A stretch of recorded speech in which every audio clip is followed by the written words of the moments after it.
Welcome to middle education. तो चलिए फिर आज के सेशन को स्टार्ट करते हैं। आज हम देखेंगे एट ग्रेड अभ्यास पुस्तक कक्षा 8वीं की विज्ञान का चैप्टर नंबर 5th, जिसको हम आज कवर करने वाले हैं।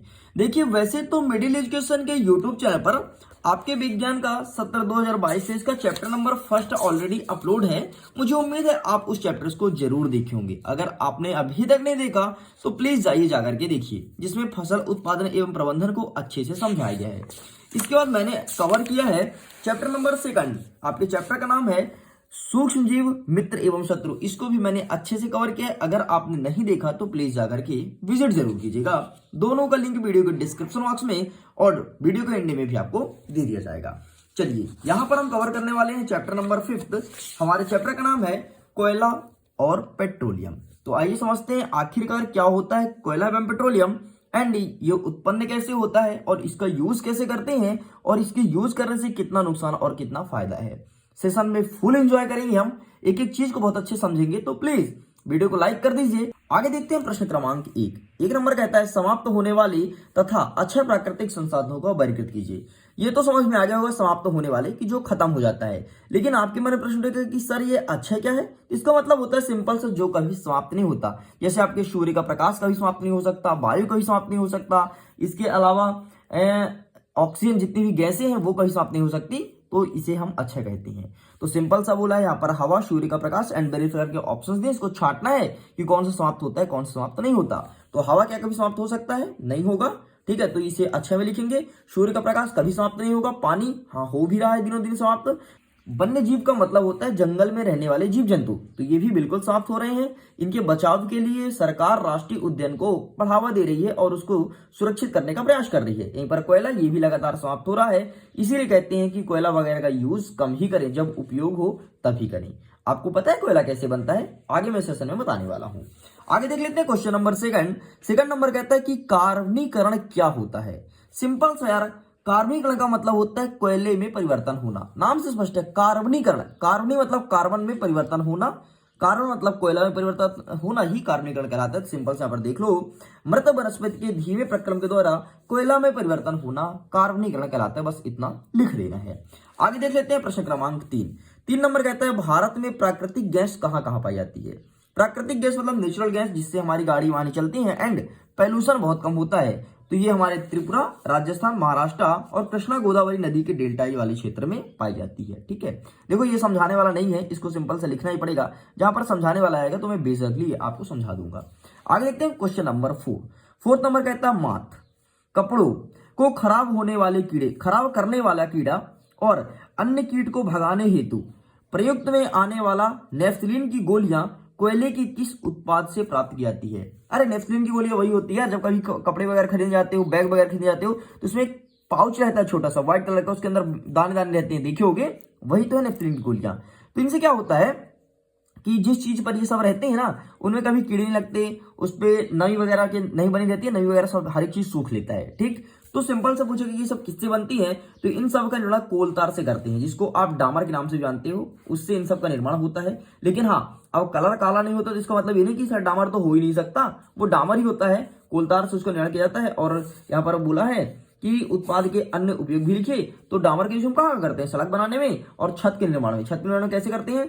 अरे देखिए कि जब किसी का छत वगैरह फट जाता है तो पानी जो लीकेज होकर घर के अंदर आता है, तो फिर वहां पर डामर लगा देते हैं ताकि वो लीकेज बंद हो जाए। आगे देख लेते हैं नेक्स्ट क्वेश्चन नंबर 2 कहता है सीएनजी का पूरा नाम लिखो। तो सीएनजी का फुल फॉर्म होता है, सी मतलब कंप्रेस्ड, एन मतलब नेचुरल और जी मतलब गैस। हिंदी में बात करूं तो संपीड़ित प्राकृतिक गैस। ओके, मैं आपको दोनों वर्जन बता दिया हूं। यहाँ पर मैं लिखना भूल गया हूं, कोई बात नहीं, यहाँ पर आप नोट डाउन कर लेना, मैं आपको यहाँ पर बता दिया हूं। चलो आगे देख लेते हैं क्वेश्चन नंबर 5 नंबर कहता है हमारे दैनिक जीवन में प्राकृतिक गैस का क्या महत्व है। भाई हमारे दैनिक जीवन में प्राकृतिक गैस सबसे पहले तो प्रदूषण नहीं करता है। दूसरी बात, जो वाहनें होती है ना, उसमें फ्यूल के रूप में मतलब तेल के रूप में, ईंधन के रूप में, फ्यूल का मतलब होता है ईंधन, ईंधन के रूप में हम प्राकृतिक गैस का यूज करते हैं। तो सिंपल सा आपको लिखना है कि दैनिक जीवन में प्राकृतिक गैस का उपयोग परिवहन में फ्यूल के रूप में किया जाता है। यदि हिंदी में लिखना चाहते हो तो फ्यूल को ईंधन कहते हैं। ठीक है, ईंधन ब्रैकेट में लिख लेना, ईंधन ईंधन के रूप में किया जाता है। बस आपको इतना सा लिखकर कंप्लीट करना है। आगे देख लेते हैं नेक्स्ट 6वां नंबर, जीवाश्म ईंधन की उपलब्धता लंबे समय तक किस प्रकार कर सकते हैं। देखो आपको पता है ना कि जीवाश्म ईंधन बैक टू बैक मतलब लगातार खत्म हो रहे हैं। अरे वही भाई, जीवाश्म ईंधन मतलब कोयला वगैरह। तो इनका हम उपयोग कैसे करेंगे, इनको क्या करें कि लंबे समय तक ये चले। तो सिंपल से यार, जीवाश्म ईंधन का उपयोग तभी करें जब अत्यंत आवश्यक हो। ऐसे नहीं कि फालतू में हमने, हमारे घर में गाड़ी है तो हम पेट्रोल डलवाए आए हैं 2 लीटर और गाड़ी स्टार्ट करके रख दी। अब आके पड़ोसी बोल रहा है गाड़ी बंद कर दो, तो अपन क्या बोलेंगे, मेरी गाड़ी, मेरी पेट्रोल, मेरे पैसे, मैं जितना मन चला उतना चलाऊं, तुम्हारा क्या। तो ऐसा नहीं बोलो, ठीक है। जीवाश्म ईंधन का उपयोग करो और उसको बचाओ ताकि भविष्य में भी काम आए। तो अब बोलोगे अच्छा भविष्य में क्यों काम आए, हम तो मर ही जाएंगे 60-70 साल बाद, हमको ठेका नहीं लेके भविष्य का।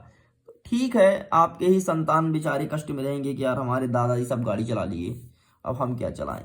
फिर वो बोलेंगे क्या करूं मैं मर जाऊं, आपके फोटो में फूल चढ़ाते हुए, क्या करूं मैं मर जाऊं, तुमने पूरा गाड़ी चला लिया, मेरे लिए क्या बचा। आगे देखते हैं प्रश्न क्रमांक 7वां नंबर कहता है पेट्रोलियम के विभिन्न संगठक के नाम तथा उपयोग की सूचीबद्ध कीजिए। संगठक बताना है और उसका यूज कहां करते हैं। देखो, आप लगभग सभी चीजें देखोगे, वही चीज यहां पर मैं लिखा हूं जिस चीज को आप देखते हो और अनुभव करते हो। यहां पे लिखा है एलपीजी। एलपीजी का फुल फॉर्म होता है लिक्विड पेट्रोलियम गैस। अरे वही गैस टंकी जिससे खाना बनता है घर में, चूल्हा, चूल्हा नहीं टंकी, चूल्हा सुन का, चूल्हा तो सिर्फ जलाने का काम आता है, टंकी भाई टंकी, उसके अंदर भरा है तो होता है एलपीजी, लिक्विड पेट्रोलियम गैस, ठीक है। इनका यूज घरों व उद्योग में ईंधन के रूप में, भोजन बनता है डिशेज बनता है एलपीजी से, ठीक है। और ये पॉल्यूशन भी बहुत कम करता है। आगे देख लेते हैं सेकंड नंबर पेट्रोल। पेट्रोल का यूज मोटर गाड़ी में किया जाता है। थर्ड नंबर देख लो मिट्टी का तेल, इसका यूज स्टोव और लैंप आदि को जलाने में करते हैं। अरे जब पहले, अभी तो ठीक है स्टोव और लैंप का जमाना चला गया, पहले के लोग जब पढ़ाई क्या करते थे, मैं खुद अपनी बातें कर रहा हूं, हमारे घर में लाइट वाइट इतना हुआ नहीं करता, बहुत गोल करते थे लाइट, लाइट वाली क्या बताएं, अब इतना ज्यादा लाइट देने लगे गोल ही नहीं करते हैं, पहले बहुत गोल करते थे भाई। जैसे अभी लाइट 1 मिनट के लिए जाता है ना, तो पहले लाइट मात्र 1 मिनट के लिए आता था, समझ रहे हो ना। तो हमारे यहाँ तो लैंप था, तो लैंप जला करके हम लोग पढ़ रहे हैं, ये चलता था कहानी, ठीक। तो मिट्टी तेल का यूज यहाँ यहाँ करते हैं, लेकिन अब तो मिट्टी तेल देखने को भी नहीं मिलता। और सच में बता रहा हूं, मिट्टी तेल इतना महंगा हो गया है कि पेट्रोल को टक्कर दे रहा है, पेट्रोल से ऊपर भी चला गया। आई थिंक मिट्टी तेल वर्तमान में 102 रुपए है और पेट्रोल वर्तमान में आई थिंक 99 रुपए 100 रुपए है, समझ रहे हो ना। तो मिट्टी तेल का रेट कितना हो गया। ये सब करने वाले मोदी सरकार जी हैं, बाकी आप समझदार हो, सब जानते हो कि इतना महंगाई क्यों कर रहे हैं। आगे देखते हैं फोर्थ नंबर स्नेहक तेल। अरे स्नेहक तेल वो जो गाढ़ा गाढ़ा चिपचिपा सा होता है ना, जिसे आप डामर भी कहते हो, हाँ राइट राइट, वही स्नेहक तेल, और इसके रूप में इसका यूज स्नेहक के रूप में किया जाता है। चलिए आगे देख लेते हैं नेक्स्ट हमारा क्वेश्चन क्या कह रहा है। नेक्स्ट 8वां नंबर कहता है पेट्रोलियम और प्राकृतिक गैस का के भंडार को दर्शाते हुए एक चित्र बनाओ। सिंपल सा चित्र आप देख पा रहे होगे, ठीक है। तो इसी प्रकार से चित्र आपको भी ड्रॉ करना है, मैं यहां पर समझा देता हूं। देखो क्या होता है, इसको समझना कहानी के तौर पर, मजा आएगा, ठीक। जो प्राचीन काल की जीव जंतु होते थे समुद्र के अंदर, वो मर गए ना समुद्र पे, समुद्र पे मरने के बाद सिंपल सा समुद्र के तली पर बैठ जाते थे।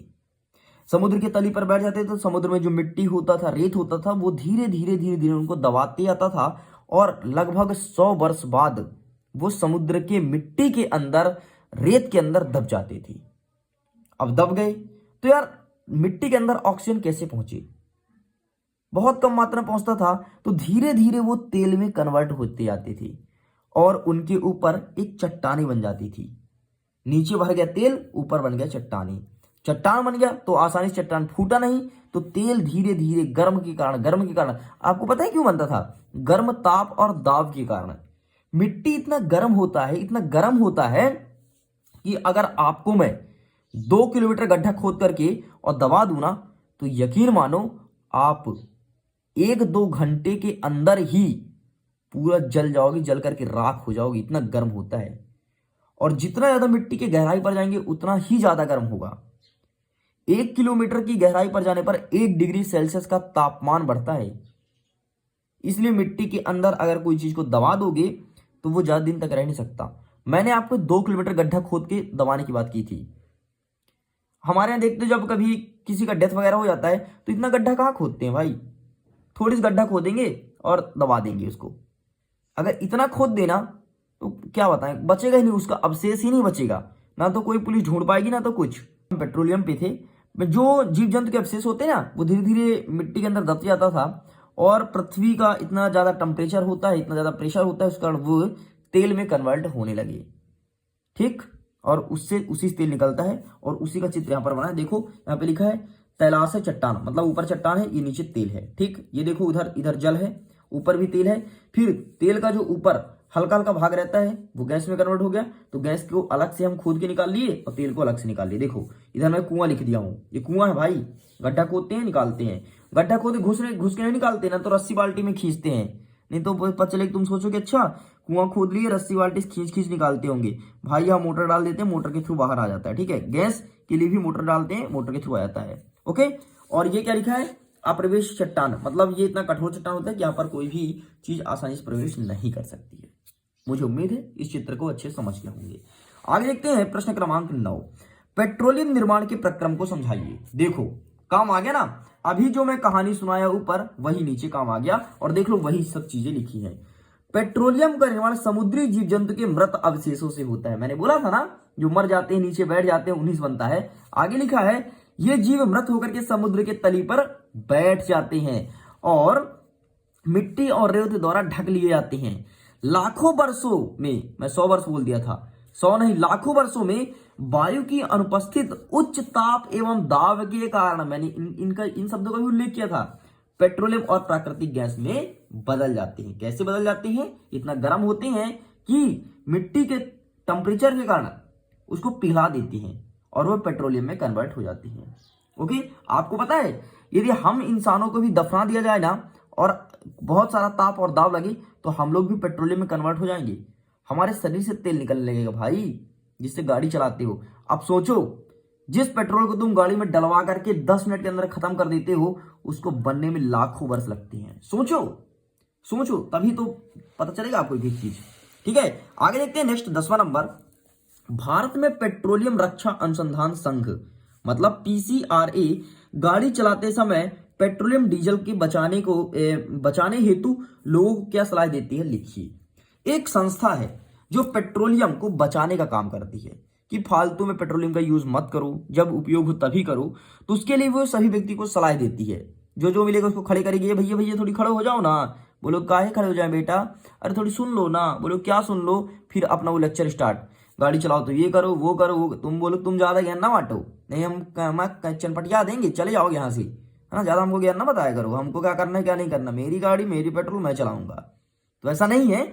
ये जो संगठन है ना, ये पेट्रोलियम बचाने का ही कार्य करती है और लोगों को जागरूक करती है पेट्रोल पंप में जाकर के हर जगह। लेकिन आपको कभी जागरूक नहीं किया होगा, हो सकता है आप अपने फैमिली मेंबर से पूछना, बड़े लोगों को हो सकता है कोई कभी ज्ञान बांटा हो। ठीक है, तो हमारे ज्ञान बांटते हैं ना तो भगा देते हैं, मार के चनकटिया देंगे, भाग जाओ यहाँ से, हमको ज्यादा ज्ञान ना बताना। ऐसे हो जाता है, ईगो हर्ट होता है हमारे हिंदुस्तानी लोगों का। बोले फिर डायलॉग मारेंगे, सब कुछ करने का लेकिन ईगो हर्ट नहीं करने का। ओके, तो इसका आंसर हम क्या लिखेंगे? सुन लो पहले, फिर तो आंसर आपको लिखना ही है। सबसे पहले क्या करना है आपको? गाड़ी को सामान्य स्पीड में चलाना है। सामान्य मतलब वही 50 से 60 की स्पीड से। ये नहीं कि हम भगा रहे हैं। आजकल की लड़की क्या आप करते हैं, KTM वेटीएम ले लेते हैं, KTM बुलेट, और फुल स्पीड में, अरे बाप रे। और लड़की देख के तो इतना स्पीड उनकी बढ़ जाती है, पता नहीं ऐसा क्या होता है लड़की के अंदर, क्या ऐसा जाम होता है कि ऑटोमेटिक स्पीड बढ़ गई। तो हमें गाड़ी को सामान्य गति से चलाना चाहिए। इससे रीजन ये है कि जो आपका गाड़ी का एवरेज होता है ना, वो सही एवरेज देगा, और आपकी गाड़ी की स्पीड सामान्य रहेगी तो आप खतरे से भी दूर रहोगे और आपका गाड़ी ज्यादा किलोमीटर तक चलेगा।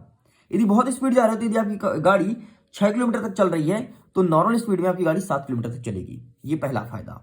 दूसरा फायदा क्या है कि जब आप ट्रैफिक लाइट पे फंस गए हो, होता है जैसे बड़े बड़े शहरों में, जैसे जबलपुर हो गया, भोपाल, इंदौर, ग्वालियर और फिर रीवा वगैरह, और भी जहां जहां ट्रैफिक लाइटें होंगी, तो जब यहां पर आप फंस जाते हो या फिर रुकना पड़ता है तो अपनी गाड़ी को चुपचाप कर लो बंद। भाई मैं तो कर लेता हूं, मैं बढ़िया ट्रैफिक लाइट में गाड़ी बंद किया, अपनी गाड़ी का स्टैंड लगाया, आराम से बढ़िया बैठ गया, लोगों को देख रहा हूं आराम से। जैसे ही 10 सेकंड बचा तो मैं अपनी गाड़ी को स्टार्ट किया, स्टैंड से हटाया और गाड़ी चालू कर लिया। ठीक, तो इससे क्या होता है, बढ़िया चिल वाली फील भी आती है यार कि बताओ बढ़िया ट्रैफिक लाइट में अपन स्टैंड लगा खड़े हैं। ठीक, दूसरी बात क्या होती है कि आपकी गाड़ी का पेट्रोल बचता है। आपकी गाड़ी पेट्रोल बचता है प्लस देश के लिए फायदा होता है, प्रदूषण भी नहीं होता। ठीक, तो ऐसा आपको भी करना चाहिए और मुझे उम्मीद है जरूर करोगी। आगे देख लो, टायर का दाब सही रखें। इसका मतलब ये होता है कि आपकी गाड़ी में हवा बराबर होना चाहिए। देखो हवा कम रहेगी तो आपकी गाड़ी धीरे भागेगी, आप कितना भी स्पीड भगाओ गाड़ी आपकी भागेगी ही नहीं। इसलिए टायरों में हवा बराबर होना चाहिए जितना चाहिए। आई थिंक आगे 40 पॉइंट चाहिए और पीछे 45 पॉइंट चाहिए हवा। अब बोलोगे अच्छा सर आप हवा ही भरते हो क्या, इतना पता है? अरे देखते रहते हैं, पेट्रोल पंप वगैरह जाते हैं तो हवा भरा ना तो हम देखते रहते हैं कौन कितना भर रहा है, पूछते रहते हैं भैया इसमें आपने इतना क्यों भरा, पीछे इतना क्यों भरा, बराबर क्यों नहीं भरते, तो हर एक चीज पता करते रहते हैं। आप भी पता किया करो, नॉलेज में डेप्थ होगा, नॉलेज में गहराई होगा और आप डेफिनेटली इंटेलिजेंट लड़कों में से एक कहलाओगे। आगे देखते हैं 4 नंबर, गाड़ी का नियमित रख रखाव सुनिश्चित रखें।